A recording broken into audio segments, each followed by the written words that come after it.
Good morning students. आज हम बात कर रहे हैं फिज़िक्स के एक टॉपिक टोटल इंटरनल रिफ्लेक्शन की। As you all know what is reflection and what is refraction, there are two terms, right. हमने बेसिक्स में पढ़ा हुआ है ये। First term is reflection and second is refraction, है ना। तो रिफ्रैक्शन और रिफ्लेक्शन दोनों में स्लाइट डिफरेंस है। रिफ्लेक्शन क्या होता है? जब किसी भी शाइनिंग सरफेस, मान लो ये एक शाइनिंग सरफेस है और एक लाइट रे आती है और यहाँ से स्ट्राइक होके वापस इसी मीडियम में चली जाती है, तो ये रिफ्लेक्शन होता है, हमको पता है, ठीक है। रिफ्रैक्शन में क्या होता है? एक मीडियम से लाइट रे आती है और वो अनदर मीडियम में ट्रांसमिट होती है और अपने पाथ से डेविएट हो जाती है, अपने पाथ से थोड़ा सा भटक जाती है, सीधे नहीं जाके थोड़ा सा टिल्ट हो जाती है। तो ये फिनोमेना क्या होता है? इसको बोलते हैं रिफ्रैक्शन। तो इसी इन दोनों फिनोमेना को कंबाइंडली अगर हम समझें अच्छे से तो एक नया फिनोमेना भी यहाँ पे आता है, which is total internal reflection, यानी कि TIR। बहुत इंपॉर्टेंट चीज़ है, अभी ध्यान से समझना होता क्या है। हमको पता है रिफ्रैक्शन के लिए दो तरह के मीडियम्स होता है। फर्स्ट मीडियम होता है डेंसर मीडियम और एक होता है रेयर मीडियम, राइट। डेंसर जिसकी ऑप्टिकल डेंसिटी हाई होती है, रेयर जिसकी ऑप्टिकल डेंसिटी कम होती है। तो सपोज करो कि यहाँ पे आपका फर्स्ट मीडियम है, यहाँ पे आपका सेकेंड मीडियम है, ठीक है। ये दो मीडियम्स हैं। अब इन दोनों मीडियम में कंडीशन क्या है? देखो, TIR की सबसे इंपॉर्टेंट कंडीशन वो होती है कि लाइट रे पास होना चाहिए डेंसर मीडियम से रेयर मीडियम में, हमेशा फ्रॉम डेंसर टू रेयर। याद रख लेना ये चीज़, डेंसर टू रेयर ही जाती है, रेयर टू डेंसर में टोटल इंटरनल रिफ्लेक्शन नहीं होता है, ठीक है क्या। तो सपोज करो कि आपके पास यहाँ पे दो मीडियम है, यहाँ एक ऊपर है फर्स्ट और यहाँ पे सेकेंड, ठीक है। अब एक लाइट रे आती है डेंसर मीडियम से और वो रेयर में जा रही है। हमको पता है डेंसर से जब रेयर में जाती है वो नॉर्मल से अवे बेंड होती है, मतलब ये इंसिडेंट एंगल हो गया और ये हो गया रिफ्लेक्टेड एंगल। दूर हो गई, ये नॉर्मल है, बीच में जो लाइन जा रही है ये वाली, ये आपकी नॉर्मल है, ठीक है। तो इससे क्या होगा? अवे बेंड होगा, क्लियर है। अब कंडीशन क्या है आप समझना। अगर आप, सीधी सी बात है, अगर आप इंसिडेंट एंगल की वैल्यू को बढ़ाते हो, अगर यहाँ से ये वैल्यू बढ़ती है तो ये रिफ्लेक्टेड एंगल की वैल्यू भी बढ़ेगी जो यहाँ से जा रहा है ना। एक कंडीशन ऐसी आएगी कि जब आप इंसिडेंट एंगल की वैल्यू को बढ़ाते जाओगे तो रिफ्लेक्टेड एंगल जो है वो 90 डिग्री के इक्वल होने लगेगा, यहीं से जाने लगेगा 90 डिग्री। तो इस कंडीशन में जो आपका इंसिडेंट एंगल होता है उस इंसिडेंट एंगल को IC से रिप्रेजेंट करते हैं और बोलते हैं क्रिटिकल एंगल। क्या बोला जाता है? क्रिटिकल एंगल, ठीक है। क्रिटिकल एंगल IC मतलब इंसिडेंट एंगल की वैल्यू को बोलते हैं क्रिटिकल एंगल। इसकी डेफिनेशन अगर आप बोलोगे तो आप ये बोलोगे, the value of incident angle, the value of incident angle for which the refracted angle becomes 90 degree. Incident angle की वो वैल्यू जिसके लिए रिफ्रैक्टेड एंगल 90 डिग्री हो जाता है, that value of incident angle is known as critical angle, ठीक है। यहाँ तक आया। इसके बाद क्या होता है? अब क्या हो अगर आप इंसिडेंट एंगल की वैल्यू को क्रिटिकल एंगल से भी ज़्यादा बढ़ा दो? तो क्रिटिकल एंगल से बढ़ाने से क्या होता है? रिफ्लेक्टेड होने की जगह लाइट रे वापस उसी मीडियम में जाने लगती है, इधर नीचे ना जाके या इधर ना जाके सीधे इसी मीडियम में वापस ट्रांसमिट हो जाती है। तो ये अगर वो सेम मीडियम में ट्रांसमिट हो रही है तो हमको पता है उस फिनोमेना को तो हम रिफ्लेक्शन बोलते हैं, करेक्ट। तो ये हो गया आपका TIR, टोटल इंटरनल रिफ्लेक्शन। क्या बोलेंगे डेफिनेशन?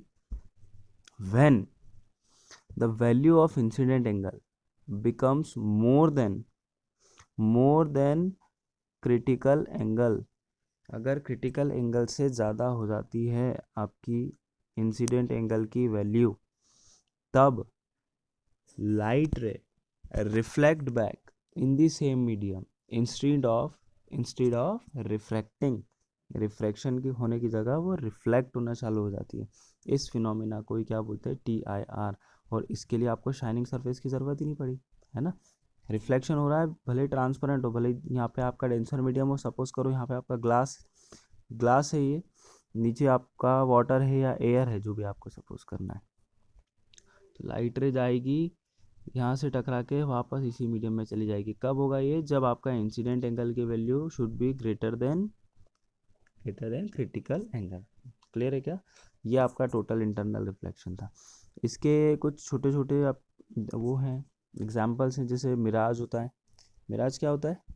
जो डेजर्ट्स में देखा जाता है, दूर कहीं सैंड में पानी होने का फीलिंग आती है किसी को भी बंदे को, अगर वो दूर देखता है तो दैट इज मिराज, है ना। रोड पे हम देखते हैं, हमको बहुत बार रोड पे हमको दिखाई देता है पानी है दूर, लेकिन जब हम पास जाते हैं तो वो पानी नहीं होता है, इल्यूजन होता है।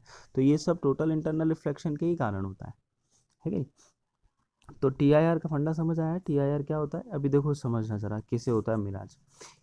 क्या होता है कि सपोज करो ये जो कंडीशन बताई है इन्होंने, बहुत इजी एग्जांपल से समझना कि कोई बंदा डेजर्ट में है जहाँ पे मतलब बहुत ज़्यादा गर्मी है ना। अब रेगिस्तान वाला एरिया होता क्या है कि नीचे नीचे जितनी भी एयर होगी जो सैंड के पास होगी यहाँ पे, वो सब क्या होगी? बहुत ज़्यादा हॉट हो जाएंगी, बहुत ज़्यादा हीटअप हो जाएंगी, गर्म हो जाएंगी, क्योंकि वहाँ सैंड गर्म है। और कंपेरेटिवली जो ऊपर वाली एयर्स हैं वो क्या हो जाएंगी? वो थोड़ी ठंडी रहेंगी। अब लाइट रे तो हर डायरेक्शंस में मूव होती है, तो जब भी लाइट रेज यहाँ से जाएंगी मतलब वो कहाँ से जा रही है? जो ठंडी हवा रहेगी वो क्या रहेगी? वो डेंस रहेगी, क्योंकि उसके पार्टिकल पास पास रहेंगे, गर्म हवा के पार्टिकल दूर दूर हो जाएंगे। तो नीचे वाली एयर जो है वो रेयरर हो गई हमारे लिए, और ऊपर वाली हवा हमारे लिए डेंसर का काम करी। तो मतलब ऊपर डेंसर मीडियम है, नीचे रेयरर मीडियम है। तो टीआईआर की एक कंडीशन तो मिल गई कि डेंसर से रेयरर में जाना चाहिए। ठीक है। अब जब डेंसर से रेयरर में लाइट रेज जाती हैं तो बहुत सारी लाइट रेज तो सीधे निकल जाएंगी या रिफ्रैक्ट हो जाएंगी, राइट। लेकिन वो लाइट रे जिनका इंसिडेंट एंगल क्रिटिकल एंगल से ज़्यादा होगा वो रिफ्रैक्ट होने की जगह क्या होने लगेंगे? रिफ्लेक्ट होने लगेंगे इस डायरेक्शन में। और अगर आप उसको पीछे की साइड एक्सटेंड करो तो आपको लगेगा कि लाइट रे यहाँ से आ रही है, क्योंकि आपकी आइज़ में तो डायरेक्ट आ रही है ना वो, तो आपको लगेगा वो यहाँ से आ रही है। तो जिस भी पर्टिकुलर ऑब्जेक्ट से वो लाइट रे चली थी उसका ही इमेज आपको यहाँ दिखेगा। तो ये इन्वर्टेड इमेज दिख रहा है, इस ट्री का इन्वर्टेड इमेज यहाँ लग रहा है। तो आपको क्या लगेगा कि वहाँ पे क्या है? पानी होगा, तभी ये इमेज बन रहा है। इसी फिनोमिना को क्या बोलते हैं? मिराज बोलते हैं। क्लियर है क्या? ये टीआईआर का ही एक क्या है? एग्जाम्पल है। ओके, सो क्लियर है सभी को? एक और बार मैं आपको टीआईआर की डेफिनेशन बता देता हूँ। अच्छा, उसके पहले क्रिटिकल एंगल की डेफिनेशन आपको लिखना है कि when light ray passes from denser medium to rare medium, notes form में आप बना लेना, ठीक है। लाइट रे should be passed from denser to rarer medium. Then light ray passes from denser to rarer medium and angle of incidence becomes greater than critical angle. अच्छा, critical angle बता देते पहले। क्रिटिकल एंगल क्या होता है? When we increase, सब start से ऐसे बोलोगे आप कि व्हेन अ लाइट रे passes from denser to rarer medium after refraction it moves away from the normal। Clear है? When we increase the angle of incidence, यानी कि जब हम एंगल ऑफ इंसिडेंस को बढ़ाते हैं I, then angle of reflection also increases. One condition comes, एक condition ऐसी आती है, one condition comes when the value of refraction angle becomes 90 degree, this value of incident angle is known as critical angle. यहाँ हो गया। उसके बाद paragraph change करके आप क्या लिखोगे? Now if the angle of incidence becomes greater than critical angle, then rather than refracting, the light ray reflects in the same media. This phenomena is known as total internal reflection। Clear है? For example mirage in desert, आप ऐसा लिख दोगे। Okay, thank you.